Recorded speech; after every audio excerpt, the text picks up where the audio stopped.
about to tell you the number one thing that you should never do with multifamily properties, and that is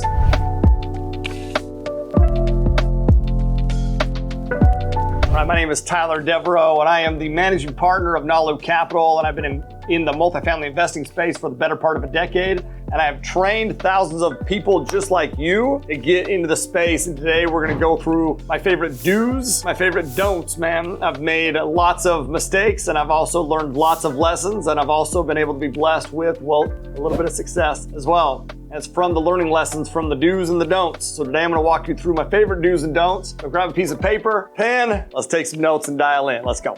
All right, do number one is do your damn due diligence. Do your due diligence, man. Understand and research the property. Thoroughly research the property, the market you're investing in. Do you know what the trends are, and do you know what your KPIs are and why you're investing in that market? Also thoroughly research the property, man. The physical condition of the property, the neighborhood, the location that the property is at, the tenant base of the property. Once again, do your due diligence on those kind of things. And one of the most important things you can do your due diligence on are the financials. Verify and scrutinize the shit out of the financials. Trust but verify, right? All that means is that we don't trust anybody. We always verify. And I'm going to drill that home with you because I'm a very trusting person, and that has bit me in the ass. You got to trust, but verify, man. Make sure that they're not trying to offload any slow, non-paying tenants onto you, offload any concessions onto you, bad debts onto you. Verify the financials. And if you don't know how to do that, stick around to the do number two, which will help make sure that you do know how to do that. So do number two is to build strong relationships. This is a relationship-based business. This is a team sport. Everybody plays a specific role, just like any team out there. What is your role? You need to define that, but then also make sure that you're supplying yourself with people around you that fulfill the other roles, okay? Brokers, property managers, lenders. These are your external team members. Your team is your foundation. That foundation needs to be strong, man. If you are not sourcing good deals in the market, it's because you don't have a proper team built up. Your team is not only how you source the deals, but also how you operate those deals. I was gonna mention, if there's something that you don't know how to do, like, once again, scrutinize the financials, well then, that's your team members that can help you do that. Property managers have seen a lot. They can definitely help you understand things, blind spots that you may have. Also partners, you have internal team members. That's your sponsors, that's your deal sources, that's your underwriters, that's your capital raisers. These individuals, once again, that can make sure that, well, you're doing your role and they're doing their role. Make sure that you don't have blind spots as you go into this. Scrutinize the financials. And one of the ways that you do that is with your team. Your team will also help you scrutinize the property, the location, the neighborhood, all of it. So number two, build solid relationships with brokers, your team members, internal team members. That'll make a world of difference for you and the trajectory of this apartment you're about to buy and operate. All right, number three is do create a clear investment strategy. Listen, there's three major questions that you need to answer, and all of them have sub-questions. The first one is, what do you buy? Like, what do you actually buy? What is your acquisitions strategy? Some better questions for you to answer are, what kind of deals do you buy? Meaning, what is the risk profile? Are they A, B, C, D type assets? Where do you buy? In what investment market do you buy, and why is that your investment market? And then within that investment market, what neighborhoods do you buy and how come? Also, how are you going to structure your deals? What's your hold period's going to be?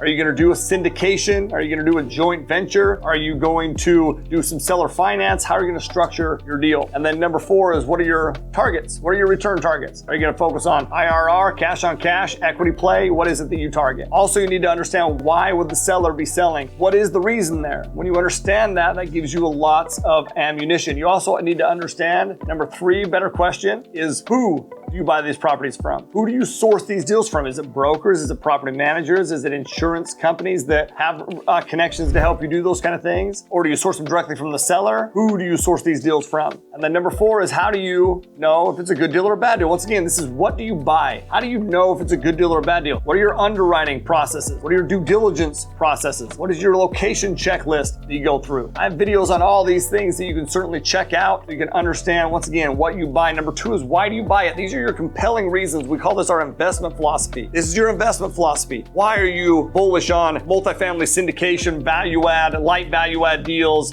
for B plus assets in B markets with 85% occupancy? Why? How come? Why are you bullish on the market that you're in? What are the KPIs in that market? What are the growth trends? What are the historical trends in that market? What's happening within the market? Why are you bullish on it? And then why are you bullish on that property type like I mentioned earlier? B, C, 100 plus, 50 units plus, 200 units plus. You need to know your investment philosophy and your strategy, know what you buy, why you buy it, and then once again, how you execute it can come down the line. All right, let's get into the don'ts. Number one don't is do not neglect the property management company, man. Not neglect property management. This is both the company and what the company does, okay? Number one, you need to screen the proper property management company. We have a 47 question checklist to help you screen the proper property management company. Once again, the property management company you partner up with is critical. You do that, you identify that by asking better questions. But then once you partner with those people, you need to understand that your job is to manage the property manager. So we get what's called a Monday morning report or a box score. Some people call it different things every single week. And this has a list of the KPIs. Now here's your key though, okay? Number one, you need to require that they send that to you. You cannot be reactive. To be a good asset manager, you need to get ahead of things. You need to be forward instead of just so reactive in the moment. You do that by understanding trends that are happening on the property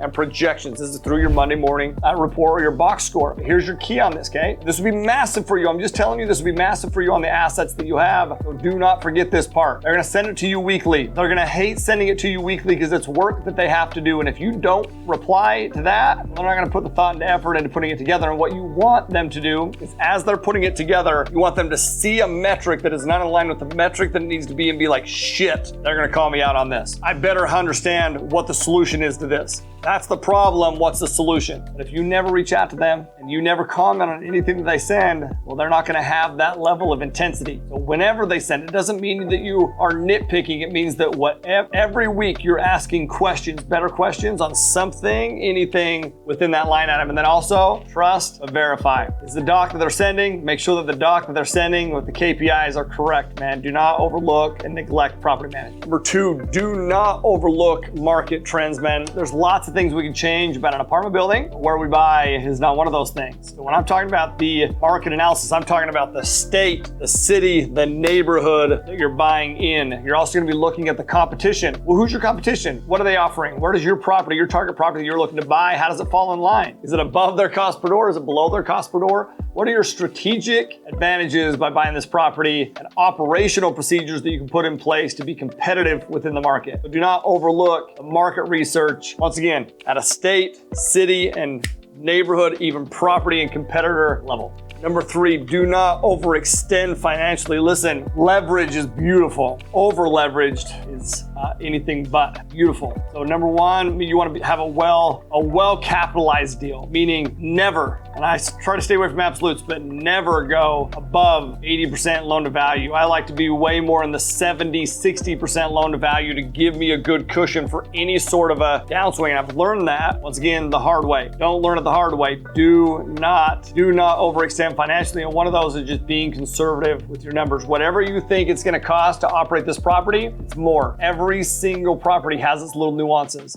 The only thing that I know for sure is that things aren't going to go according to plan. So one thing that I would urge you to do is, number one, under promise, over deliver when it comes to your financials. Number two, keep a solid operating reserve in place. Once again, that's your cushion, that's your safety. Your rule number one is to never lose money. Rule number two is to, don't forget rule number one, that's a Warren Buffett quote, right? But first we need to protect investor capital. Number two is we grow it. We can't grow it unless we protect it. And one of the ways that we protect it is to make sure that we don't over leverage financially and we under promise, over deliver, keep a solid, once again, operating reserve in place. All right, my friends, those are some of my favorite and most important do's and don'ts as you're buying, owning, operating these multifamily assets. Listen, I would encourage you to learn from my learning lessons. I'm teaching these things because I have been there, I have done that. And you do not need to be there and do the same shit and have the same scars. Learn from my lessons, learn from them, and learn from other people's lessons, man. Put yourself in a position to make sure that you learn from other people as much as possible. Ignorance is not bliss. Ignorance is fucking painful. So make sure that you're not ignorant. You learn. You're in situations. You're in trainings. You're on here on YouTube. You're in live learning environments. You are actually talking and asking questions and building relationships. Make sure that you weaponize yourself, man, as you go out there. It's a beautiful thing. So hit me up in the comments below. Let me know your favorite do or do not. And let me know if I missed any as well. Maybe even share some learning experiences that you have, scars that you have, some mistakes that you've made. Maybe it'll make me feel a little bit better, okay? And then also share